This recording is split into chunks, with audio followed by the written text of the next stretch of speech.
नमस्कार दोस्तों। इससे पहले के लेक्चर में हम लोगों ने देखा कि एनपीसी के कैरेक्टरिस्टिक्स क्या हैं, जिसमें कई चीजें हम लोगों ने बात की कि कैसे बेल शेप्ड होता है, सिमेट्रिकल होता है, मेसोकार्टिक होता है, और उसकी जो है कर्टोसिस की वैल्यू क्या होती है, उसका स्केवनेस क्या होता है, उसका एरिया क्या होता है। ये सब सारी चीजें पिछले वाले लेक्चर में हम लोगों ने देखा था।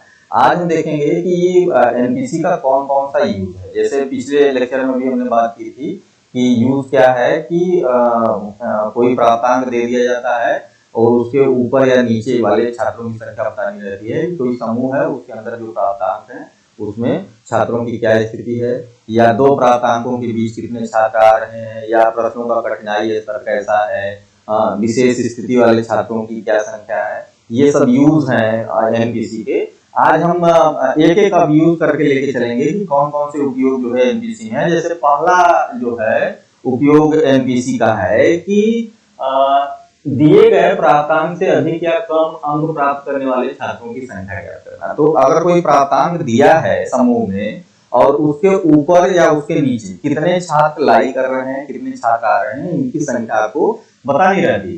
तो इसके लिए सबसे पहले एक फार्मूला है, इसको आप लोग समझ लें कि ये z equal to x minus m upon sigma, ये फार्मूला होता है। इसके आधार पे आप जो है किसी भी समूह में अगर कोई नंबर दिया गया है उसके ऊपर या नीचे छात्रों की संख्या को बता सकते हैं। तो z क्या है आपका, z स्कोर, x क्या है, x की वैल्यू दी रहती है, m क्या है, मीन है, और सिग्मा क्या है यहाँ पर स्टैंडर्ड डेविएशन।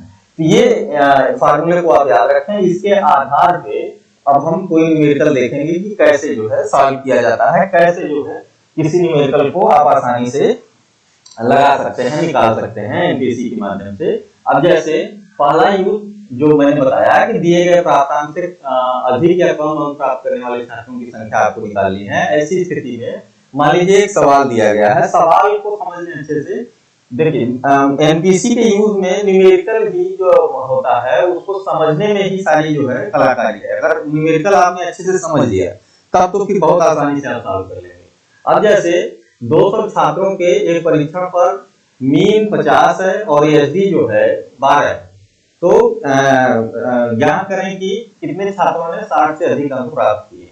ये स्थिति में आप देखें आप कि एन कितना है आपका 200 है, m कितना है 50 है, और एसडी कितना है 12।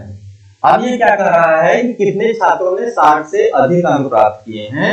ऐसी स्थिति में अब आपको एनपीसी ड्रा करना पड़ेगा। एनपीसी में देखिए तो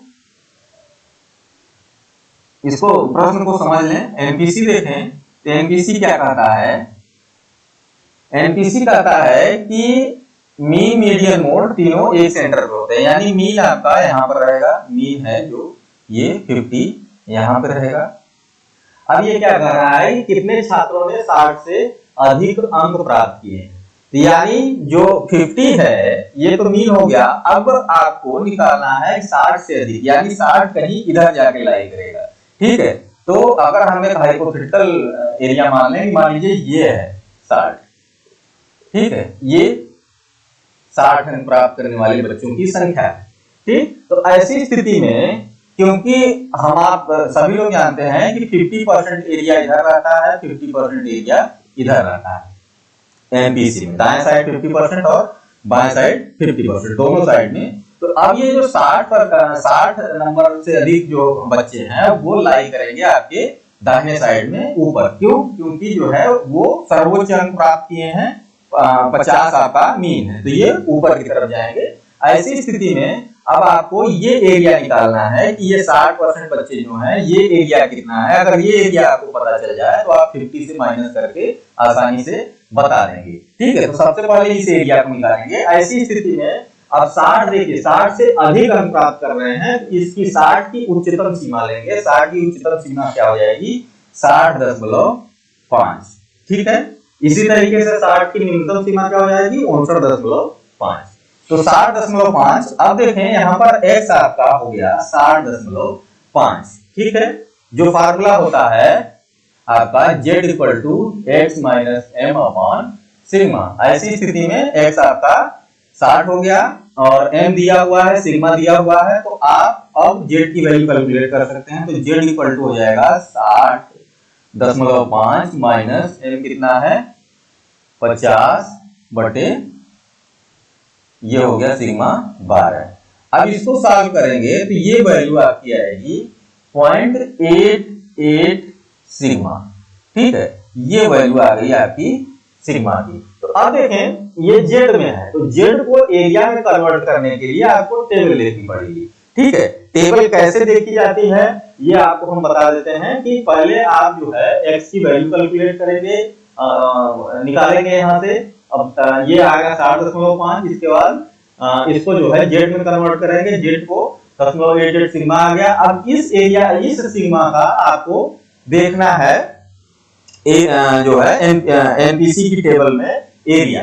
तो 0.88 सिग्मा का एरिया देखने के लिए हम चलते हैं टेबल में। टेबल कैसे देखी जाती है उसको देख लें।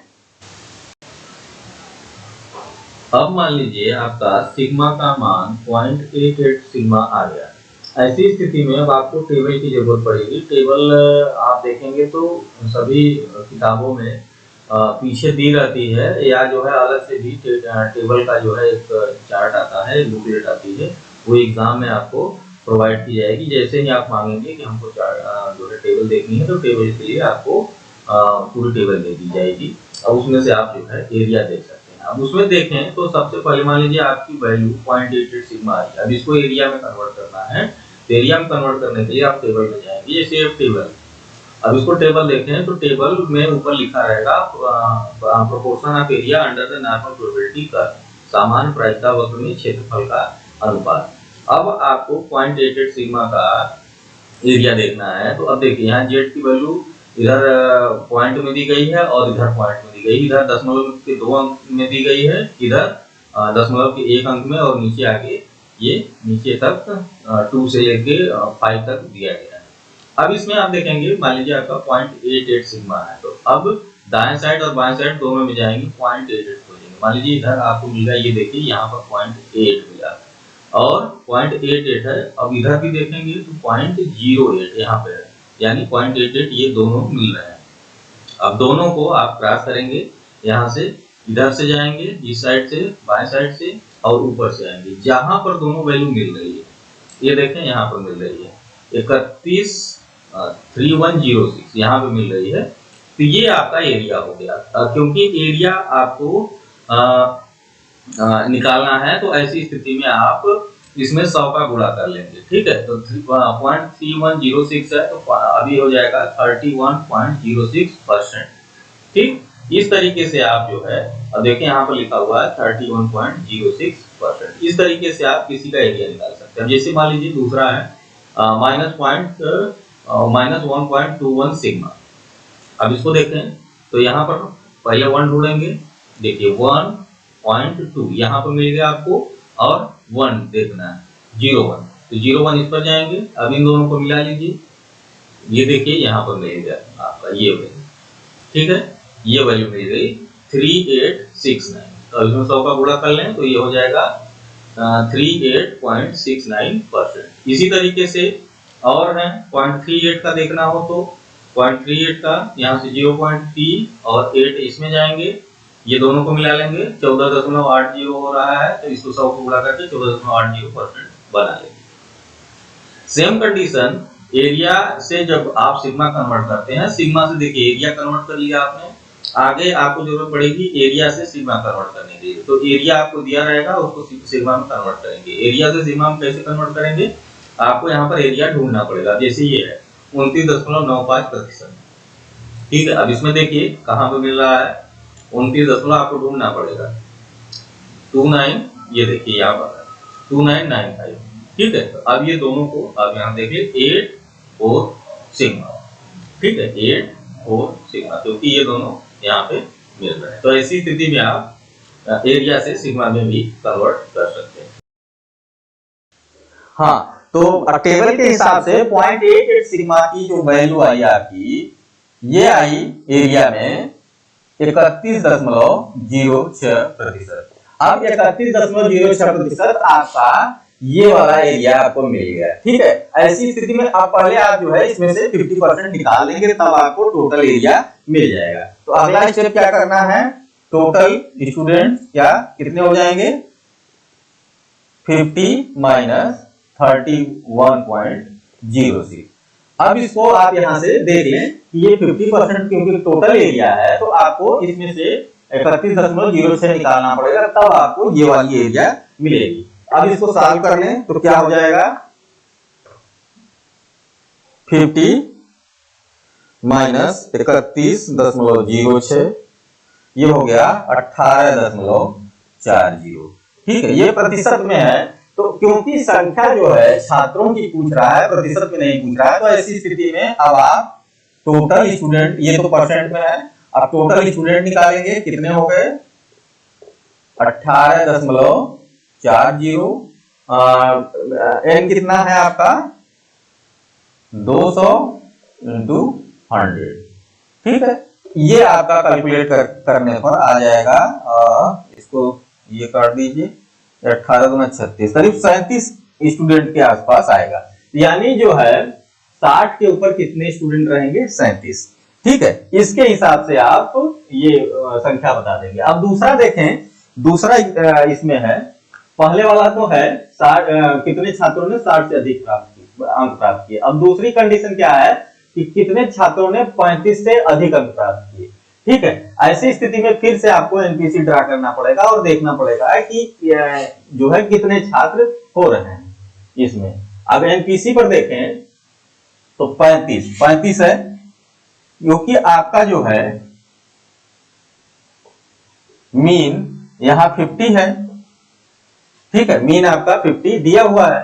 तो अब देखें 35 छात्र पूछ रहा है, यानी 35 कहीं नीचे यहां तक जाएगा, यहां तक कहीं। ठीक है, तो अब ये देखें, ये वाला एरिया टोटल एंड प्लस ये वाला एरिया। ठीक, ये दोनों एरिया मिलके आपका जो है 35% स्टूडेंट बनाएगा। तो क्योंकि पूछ रहा है कि 35 से अधिक, ठीक है, इसको ध्यान रखिएगा, 35 से अधिक पूछ रहा है, तो 35 से अधिक की आपको वैल्यू लेनी पड़ेगी। तो 35 से अधिक का उच्चतम सीमा क्या हो जाएगा, 35.5। ठीक है, तो 35.5, फिर से आपको वहीं जेड निकालना पड़ेगा, 35.5 एक्स हो गया, माइनस एम कितना है आपका 50/12। इसको सॉल्व करेंगे तो ये वैल्यू आएगी 1.21 सिग्मा। ठीक है, अब फिर आप इसको कन्वर्ट करेंगे 1.21 सिग्मा को एरिया में। एरिया में कन्वर्ट करने के लिए फिर टेबल देखेंगे, तो टेबल में वैल्यू आई है आपकी 38.69%। ठीक है, ये वैल्यू आई है। अब आपको क्या करना है कि इन दोनों को जोड़ना है। क्यों, क्योंकि ये 50% और प्लस ये 35%, ये दोनों को जोड़ेंगे तब आपको 35 से अधिक अंक प्राप्त करने वाले छात्रों की संख्या मिलेगी।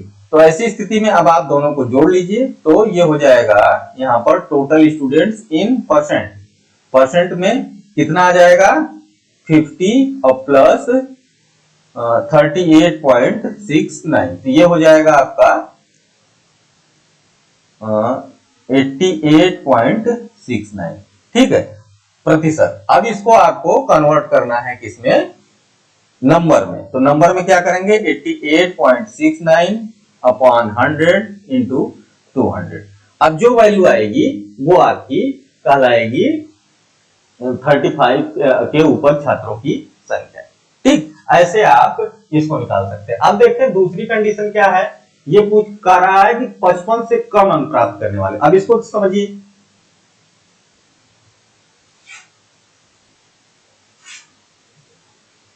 तीसरी कंडीशन में देखिए 55 से कम अंक प्राप्त करने वाले छात्रों की संख्या आपको बतानी है। तो 55 से कम अंक प्राप्त करने के लिए सबसे पहले एनपीसी ड्रा करेंगे।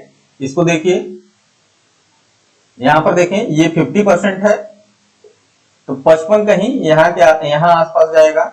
हाँ, तो और ये टोटल संख्या पूछ रहा है, कम पूछ रहा है, तो ये पहले आप इसको ये वाला एरिया देख लें, ये 50% और ये आपका जो भी एरिया आ रहा है ये 5%।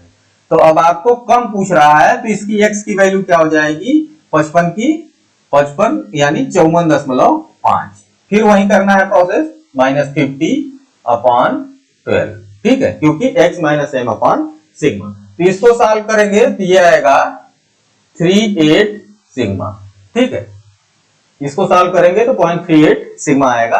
0.38 सिग्मा आया है। अब इसको एरिया में कन्वर्ट करेंगे, फिर से टेबल देखेंगे तो ये आएगा 14.80, ठीक है, ये 14.80 आ गया, ये वाला एरिया, ठीक। अब आपको क्या करना है, टोटल नंबर आप स्टूडेंट निकालने हैं इन परसेंट, तो इन दोनों को जोड़ लेंगे 50 और प्लस 14.80, क्यों, क्योंकि ये 50% और प्लस ये 14.8%, ये दोनों को जोड़ना है, तब आपको टोटल संख्या मिल जाएगी। तो अब इसको जोड़ लें तो ये कितना हो जाएगा आपका 64.80%। फिर इसको आप कन्वर्ट करेंगे नंबर में, तो 64.80 अपॉन 100 इंटू 200। अब जो वैल्यू आएगी वो आपकी आएगी कि 55 से कम अंक प्राप्त करने वाले छात्रों की संख्या टोटल। अब इसी तरीके से 35 से अधिक या 35 से अधिक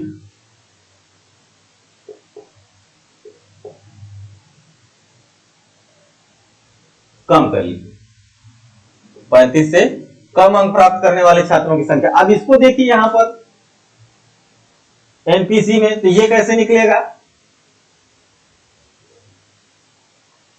ठीक है, थोड़ा सा चेंज हो जाएगा। अब देखें यहां पर क्या हो जाएगा एनपीसी में, फिर से वही प्रोसेस, ये एनपीसी में ये आपका एम हो गया 50, ठीक है, ये पूछ रहा है 35 से कम, यानी 35 इधर होगा, ये क्योंकि 50 है तो इधर होगा इस साइड में, तो इधर मान लीजिए कहीं आ रहा है आपका ये 35%, ठीक है, ये 35 आ रहा है। ऐसी स्थिति में आपको ये वाली एरिया निकालनी है और -50 करना है, तब आपको ये संख्या मिलेगी। क्योंकि कम पूछ रहा है तो 35 का आधा, 35 की न्यूनतम सीमा क्या हो जाएगी 34.5 माइनस 50 अपॉन